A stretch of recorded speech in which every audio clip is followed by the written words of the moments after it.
Hi, welcome back to Unmasked. This episode isn't just about what happened. It's about the games you played and how long it took me to realize that none of it was accidental.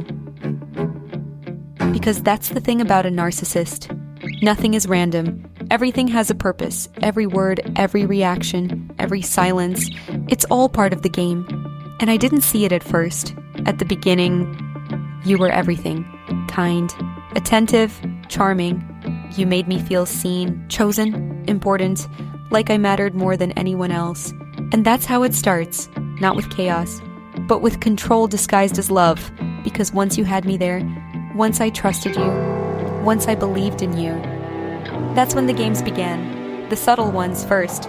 Little comments that didn't quite sit right. Little digs, disguised as jokes. Little moments that made me question myself. And when I noticed, when I questioned it, you'd flip it. You're too sensitive. You're overthinking. That's not what I meant. And just like that, I was the problem. That's the game. You don't just hurt someone, you make them believe. They're the reason it's happening. And it works. Because over time, I stopped trusting myself. I started second-guessing everything. What I heard, what I felt, what I knew. And then came the inconsistency. One day you'd be loving, the next, cold.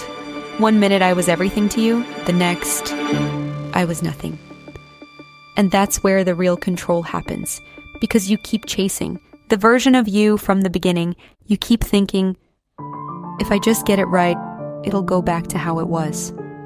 But it never does. Because that version of you was never real. It was bait, and once I was hooked, the rules changed. You lied, you hid things, you created situations that made me question everything. And then you called me paranoid. But you gave me reasons to feel that way. You weren't consistent, you weren't honest. You created doubt, and then blamed me for feeling it. That's not paranoia. That's manipulation. You trained me to question my own reality, to ignore my instincts, to rely on you, to tell me what was true. And that's where the control deepens. Because once someone doesn't trust themselves anymore, they become easier to manage, easier to silence, easier to keep exactly where you want them.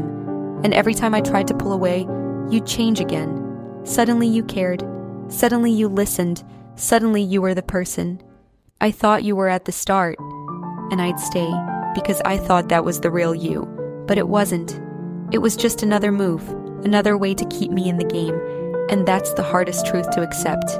That the love I was holding on to was part of the manipulation. That the good moments weren't separate from the abuse. They were part of it. Because without them, I would have left sooner. And that's when it all clicked. This wasn't confusion. This wasn't miscommunication. This was control. Calculated, repeated, intentional. And once you see that, you can't unsee it. The games stop working because you're no longer reacting the way they expect you to. You stop chasing, you stop explaining, you stop trying to fix something that was designed to keep you stuck. And that's when they lose control. Because the game only works if you're still playing. And I'm not playing anymore. You don't get access to me anymore. Not my thoughts, not my emotions, not my reactions, because that's what the game needed. And I've taken that away. So this isn't about you anymore. It's about me, finally seeing it for what it was, and choosing to walk away from something that was never real to begin with.